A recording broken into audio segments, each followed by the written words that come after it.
do the work for us behind the scenes every day. It truly takes a village. All right, and that we'll get started. We'll Tony then Lou. Amber, with the status of labor talks with so many free agents, with an expansion draft, do you have any idea what this offseason might even look like? And if you don't, how do you kind of... What if I told you that the Indiana Fever's 2026 roster is completely different from anything the WNBA has ever seen and has already been covertly planned? Whispers have become a deafening roar, all due to a purported leak from within the Fever organization that exposes a super team so stacked that it might completely upend the league. This goes beyond merely erecting structures around Caitlin Clark. It's about putting together a dynasty with bold, nearly unthinkable actions that were intended to stay under the radar.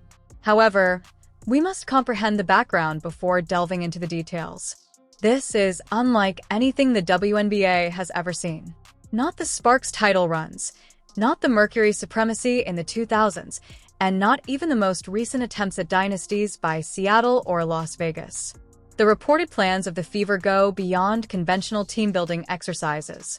It's a total rethink of what the league structure can accomplish.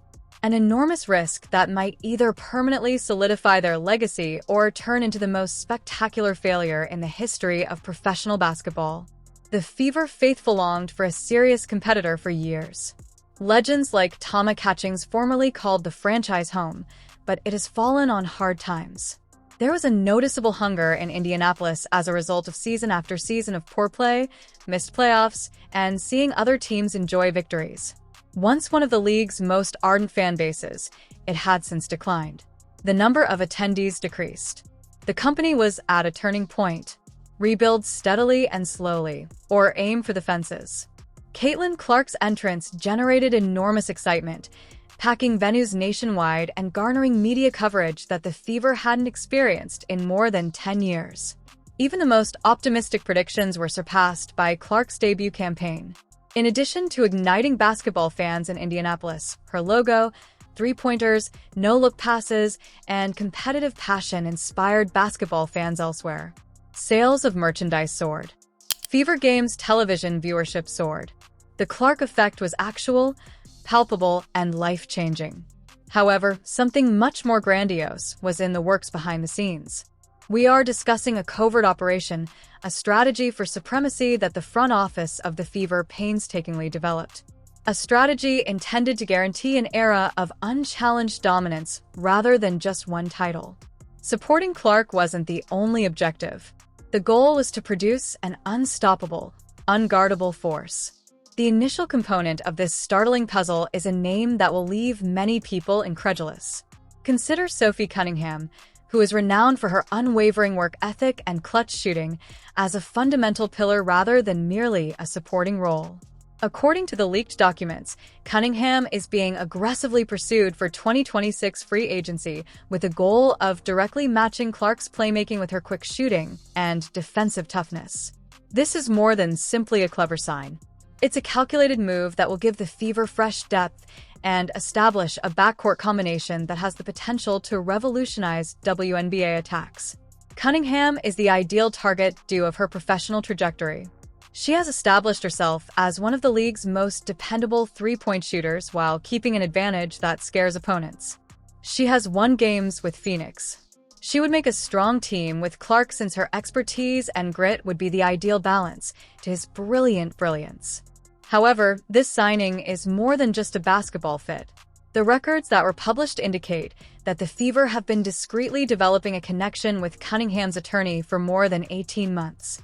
Strategic social media contacts aimed at sowing seeds, covert meetings in neutral cities, and even casual lunches that seemed coincidental.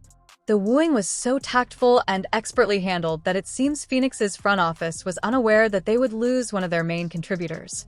Cunningham apparently received an enticing financial deal, a maximum contract extension that would place her among the league's highest-paid guards.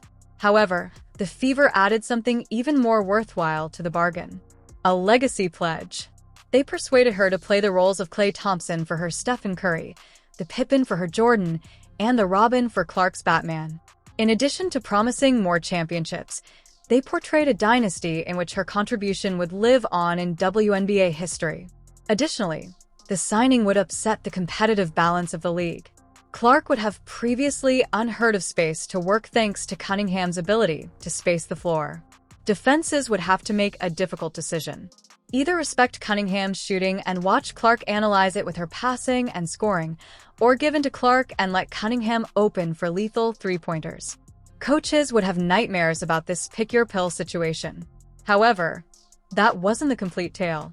The purported roster extends beyond Cunningham. According to rumors, the Fever surreptitiously sought out a different outstanding talent, a powerful internal force that would provide them with an unmatched presence in the suffering. It appears that this athlete, who is a 2026 MVP candidate, was courted through back channels. This approach was so subtle that it went unnoticed by any other WNBA organization. League insiders have been frantically speculating even though the leaked documents don't specifically name this player, possibly because they were purposefully deleted or preserved under code names. Is it a flexible forward with the ability to shield the rim and stretch the floor? A conventional post player who commands the glass and gives the Fever a physical presence they haven't had? Or maybe a two-way star who can lead the defense and score at all three levels? The compensation plan that was negotiated is what we do know from the leak. We're discussing a supermax contract, the type that necessitates ingenious wage cap strategies and possibly foregoing depth in favor of star power. In order to make the numbers work, the Fever's financial team reportedly evaluated hundreds of scenarios, looking at every option available under the WNBA's collective bargaining agreement.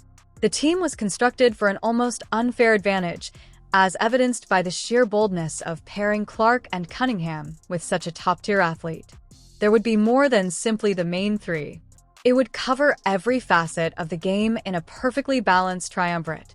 Cunningham's perimeter shooting and defensive vigor, Clark's outstanding playmaking and shooting, and this unidentified superstar's commanding interior presence.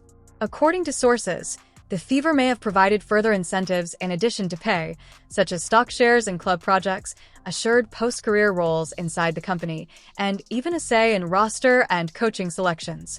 These pledges raise concerns about league oversight and competitive fairness in professional sports by obfuscating established boundaries. This brings us to the GM of the Fever, the genius behind it all. A general manager who is willing to play high-stakes chess and make excellent moves that some could claim are startlingly early to be revealed is depicted in the supposed disclosure.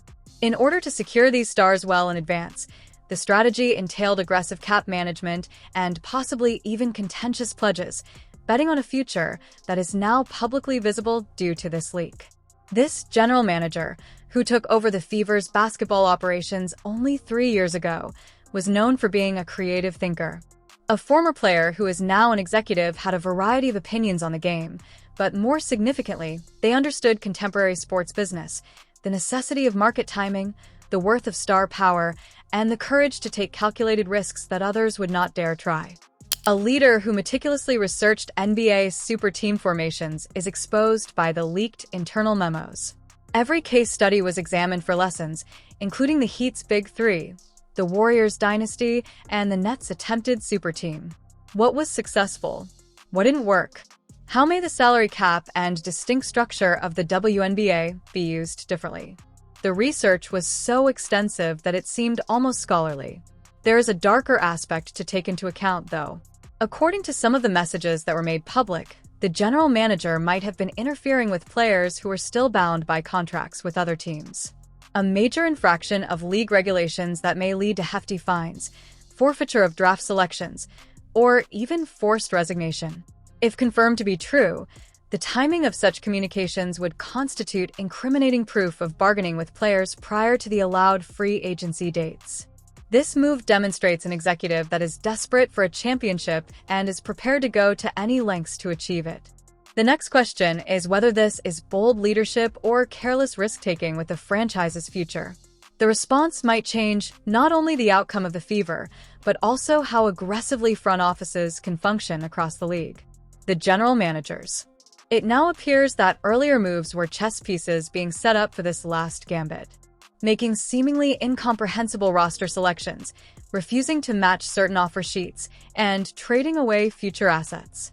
In the perspective of freeing up capital and preserving flexibility for this significant 2026 push, everything suddenly makes sense.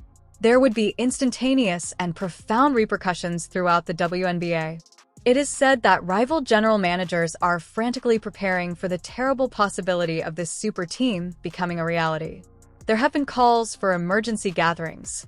Front offices suddenly find themselves doubting everything after believing they were in a strong position for 2026 and beyond.